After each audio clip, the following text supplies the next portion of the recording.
nourrir.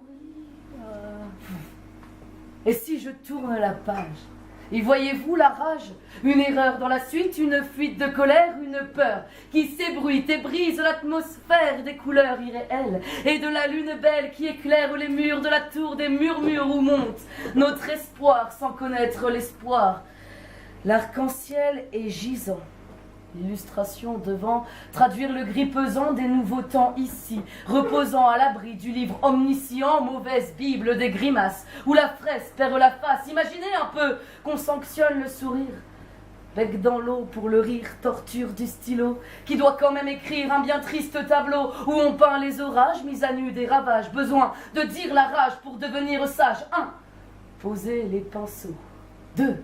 Prendre le canif, et si ça me griffe, je lèverai mon chapeau, et les lames passeront entre l'air et le front, entre le couvre-chef et mes idées revêches. Je rentre dans la phase où mes mots font carnage, sombre mise en page d'une fable qui voyage. Avorté du bonheur, je compterai les pleurs, mes mots comme un miroir d'un monde qui vire au noir, ce qui sera écrit. Une grande prairie, où fleurissent les moutons aux idées blanches et lisses, triste soumission de l'esprit à la matrice, où les arbres sont tranchés par des chiens enragés, aux vilains crocs d'acier, motif de la génétique pour semer la panique, couper court aux idées qui pourraient offenser des flots entiers de sève qui lentement s'élèvent, qui lentement s'éveillent, qui lentement se veinent, qui finalement s'éteignent.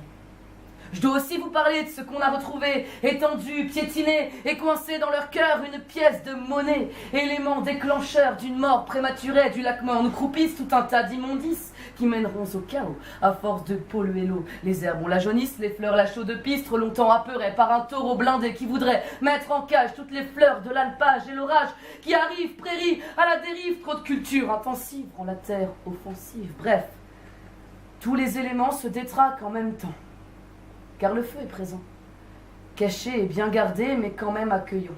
Des ombres se nourrissent de ce frêle feu follet. Des hommes s'aiment et jaillissent des flammes en liberté.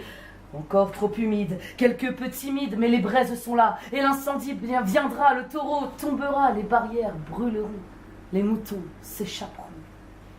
Ce sera peut-être pas l'Éden, mais un beau monde tout de même. Écoutez, messieurs, dames.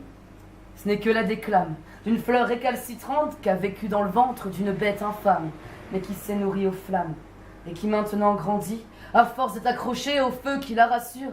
Difficile de se livrer au monde comme pâture. Il fait froid sur la plaine, et la fleur a de la peine. Et qu'à cela ne tienne, elle affronte la haine, afin de résister. Elle s'épuise à puiser dans le feu les couleurs qui combattent les douleurs. Le vent emportera comme un cheval de Troie des graines blindées d'espoir. Et le vent portera de quoi brûler le noir.